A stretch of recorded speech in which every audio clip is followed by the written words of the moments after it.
são nos momentos mais solitários de nossas vidas que nós viramos para coisas que vão preencher o vazio de nossa existência. E é isso que torna esse filme em algo especial. Blade Runner consegue dar profundidade a esses sentimentos. Obviamente, o filme anterior já passava isso, mas creio que o diretor Villeneuve, com Blade Runner 2049, usa bem esse mundo e principalmente tecnologia para mostrar o quão triste e solitário é a vida nesse futuro distópico. O filme conta a história do personagem principal, Officer K, um replicante que caça outros replicantes. O que é interessante de ver é que suas interações com os humanos e com os replicantes são as piores possíveis. Tirando sua chefe e talvez alguns policiais no trabalho, todos o tratam mal, pois ele, como replicante, é mal visto pela sociedade, assim como ele também é mal visto pela sua própria espécie. Isso o deixa sozinho, sem ter para onde se virar. E ele vai até a casa do fazendeiro Sepp Morton, número serial NK680514N8PSD 32974. Sepper é um dos modelos antigos que lutaram na rebelião dos replicantes em Calantha. Como dito, uma guerra brutal.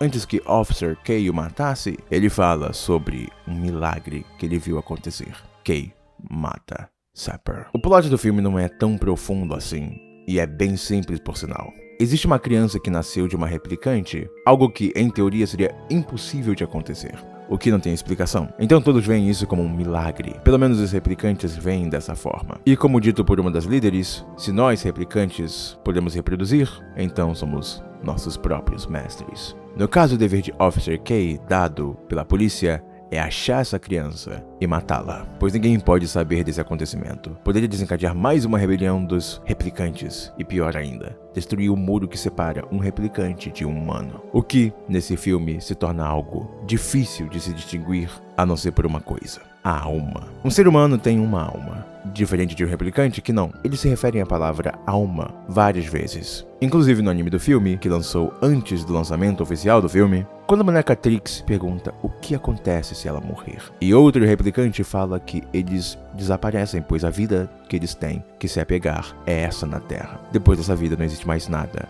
para eles, pois eles simplesmente não têm alma. O filme retrata ter alma como um fato de liberdade. Se você é um replicante, logo não tem alma. E logo não é livre para fazer suas próprias escolhas. Desde o início do filme até uma parte do final, Officer K seguiu essa linha de pensamento que estava naquela sociedade. Ele mesmo fala para sua chefe: se eu matar uma replicante que nasceu, não significa que eu estou matando algo que tenha alma.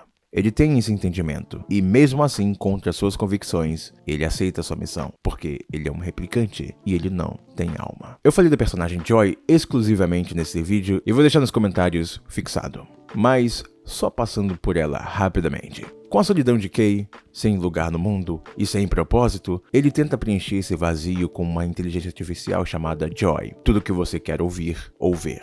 Nesse ponto o diretor acertou em cheio, pois o que mais vemos na internet hoje em dia são pessoas tentando de alguma forma sair da solidão ou de uma vida solitária com programas virtuais, amizades virtuais e até com AI. Joy serve no início como um sistema de escape mental para Kay, pois ela seria a única que iria escutá-lo e incentivá-lo, até porque é o que ele quer ouvir.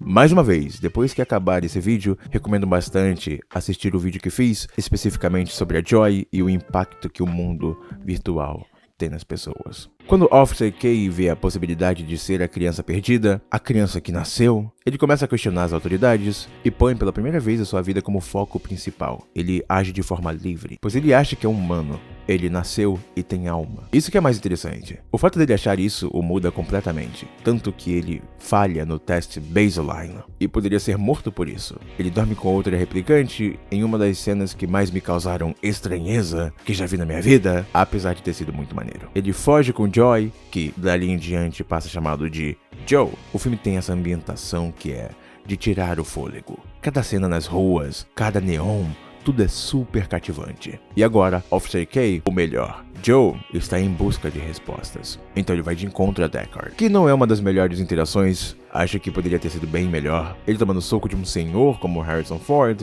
é algo que poderia não ter. Mas fora isso, eu gostei da conversa dos dois, ainda mais na parte de Deckard, quando ele fala que quando se ama alguém, para protegê-la, tem que se tornar um estranho e viver com as consequências dessas escolhas, como esse fardo. Ele basicamente disse: que para fazer a coisa certa, ele teve que se sacrificar. E essa foi a coisa mais importante do papel dele nessa história. Do momento em que Joe começa a achar que é a criança perdida, até o encontro dele com Deckard, o filme é uma jornada de uma pessoa procurando por um sentido. Ele sai da sua rotina para buscar uma resposta maior, pois um homem que não procura por esse sentido está apenas vivendo como um animal, um ser bestial, uma pessoa que vive por viver e nada mais, o que leva a uma vida destrutiva, com coisas sem sentido. E no final, esse homem se volta a coisas que vão lhe dar um prazer imediato, no caso, Joy, ou outras coisas que não têm um real significado.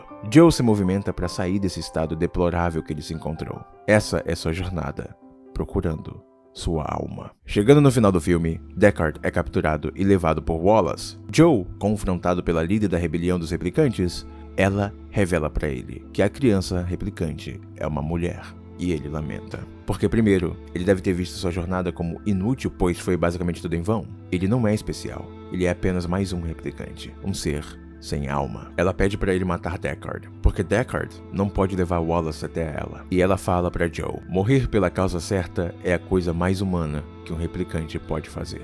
E essa cena é muito importante, pois afeta várias coisas que foram discutidas no filme. Primeiro, que essa frase se refere a um sacrifício, que fazer isso é ser humano, o que entra em conjunto com o que o Deckard já tinha falado para Joe sobre seu sacrifício como pai, de ter que se tornar um estranho para a filha escapar. Segundo ponto, é que Joe, como um replicante sem alma, no início do filme, ele seguia ordens sem questioná-las, ou ver a moral delas. E no final do filme, ele volta a se tornar um replicante sem alma, e aceita as palavras da líder dos replicantes, porque ele voltou a ser um ser sem escolha. Ele vai fazer o que os outros de maior posto mandarem.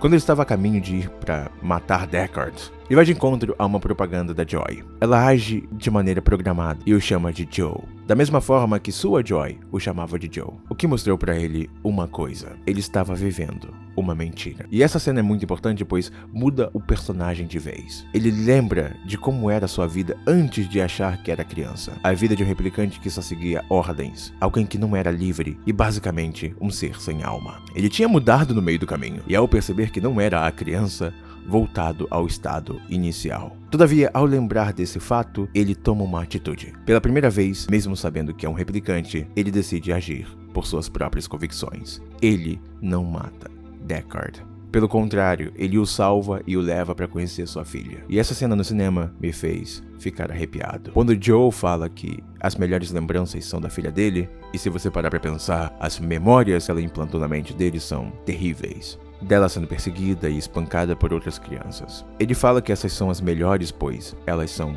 reais. Assim como a atitude dele foi algo real, autêntico. Ele morrer naquela escada, depois de ter se sacrificado por suas próprias escolhas, aquilo foi morrer pela causa certa. E foi a coisa mais humana que ele fez nessa história. Blade Runner 2049 é um filmaço, um dos meus favoritos, se não o meu favorito. Ele toca em diversos pontos profundos e a realidade que está nesse mundo é algo assustador, pois nós, infelizmente, já vivemos muito disso. Esse é um 10/10 fácil. Assisti 2 vezes no cinema e vejo todos os anos. Enfim, isso é tudo por hoje. Podem ir embora.